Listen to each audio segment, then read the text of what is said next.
Good evening. A former East High School football player and a current trainer coming forward tonight with claims surrounding academic integrity and concussion protocol. That player now saying the athletic director took tests for him in high school so he could remain eligible to play football back at East High School in 2016 and 17. Both incidents led to an internal investigation. 23 ABC's Tori Cooper started investigating the claims back in September and has details on the allegations and the district's response.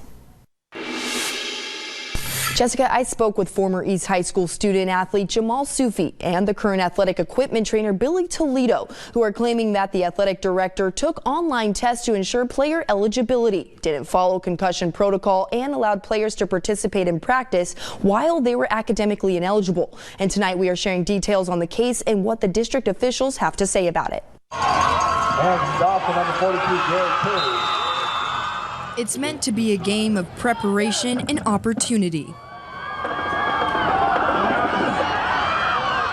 But when it comes to student athletes at East High School, some say the lines are blurred when it comes to academic integrity. Ken Chapman is behind his desk on the computer. Jamal was standing over in the corner looking at pictures and just stuff inside the office.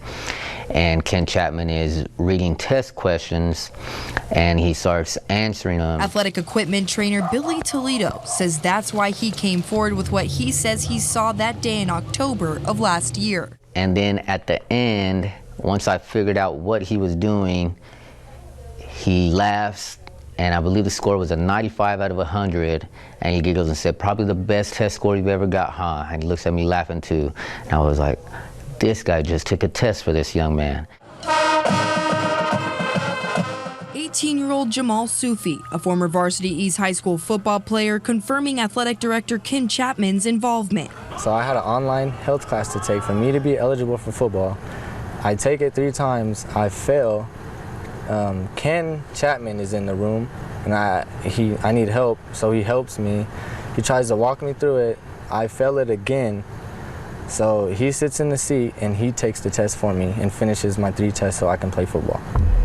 According to Sufi, he would not have been able to take the field his senior year as a safety without the help of Mr. Chapman. I had the class failed, and that's what had my GPA to like a 1.8, and I had a D in the health class, so I had to pick it up to a B at least to be eligible.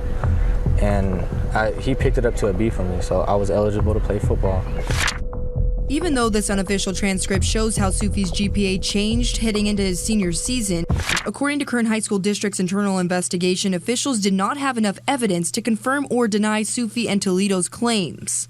During that same investigation, Chapman denied ever helping any student with any tests or quizzes, including Sufi, who still claims Chapman was instrumental in getting him back on the field. If he wasn't to take the test, I wouldn't have been playing football my senior year, so that's really how you would know it. I reached out to Chapman on several occasions, and he did not respond to our request for an interview.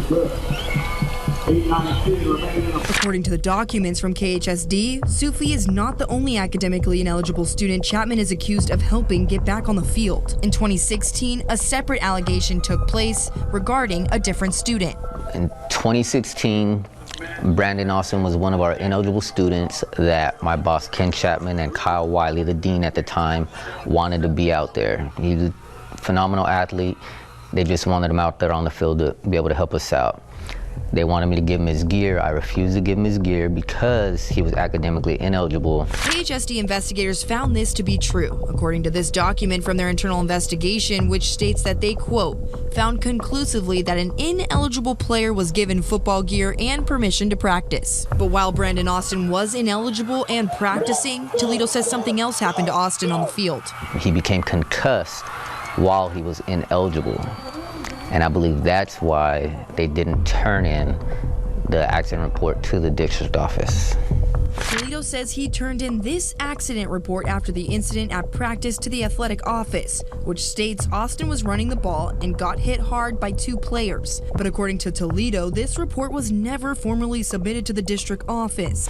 District investigation documents show this claim was unfounded, but Toledo believes this was because Ken Chapman was attempting to cover up Austin's injury due to his academic ineligibility. But KHSD says Chapman did admit to another claim that Toledo brought forward word in regards to the same student. And the young man started coming to my door saying that Chapman and Wiley wanted him to get his gear back so we could start participating. I told Brandon we are unallowed to do that because I haven't even started the protocol with you. We didn't get no letter from the doctor.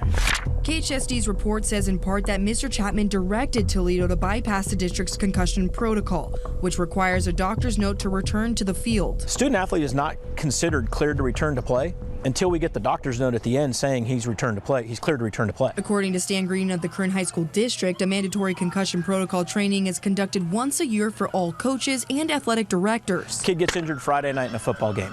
We remove him from play. We give him the paperwork. We talk to his mom and dad. We have the symptomology on there. He goes to the doctor's office that night or the next day.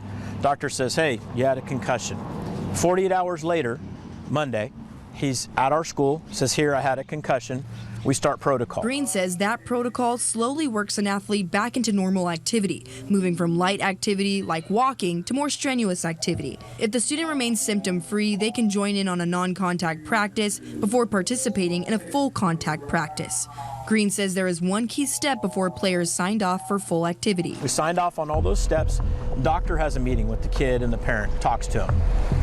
Okay, you're good to return. So he returns back and he can go into a controlled scrimmage. Nearly 2 years after both incidents occurred, documents show KHSD's internal investigation was completed in 2018. Investigators say Chapman admitted to instructing Toledo to administer the steps just described, but without a doctor's note from Mr. Austin. Again, Toledo believing this was to avoid further problems since Austin was academically ineligible to play. Mr. Green says even though that is against district policy to allow ineligible players on the field, he said they would still ensure the students' well-being if it did happen. If we have students that are academically ineligible, they shouldn't be out there, but there are students, we're going to cover them. Now again, I reached out to East High School Athletic Director Ken Chapman, who remains on the job tonight, and have not heard back. The district would not let me interview their investigators who looked into this case, but instead they issued this statement when I originally contacted them for a comment on this story, saying these allegations date back more than a year and were thoroughly investigated once they were reported. KHSD is unable to comment any further on this personnel matter. As for Toledo, he says his job description has changed significantly since this investigation started, and that he just hopes that the district takes academic honesty and student athlete safety more seriously. Sufi was sent back to continuation school right after football season, never graduated high school, and is currently looking for work. I'm Tori Cooper for 23 ABC.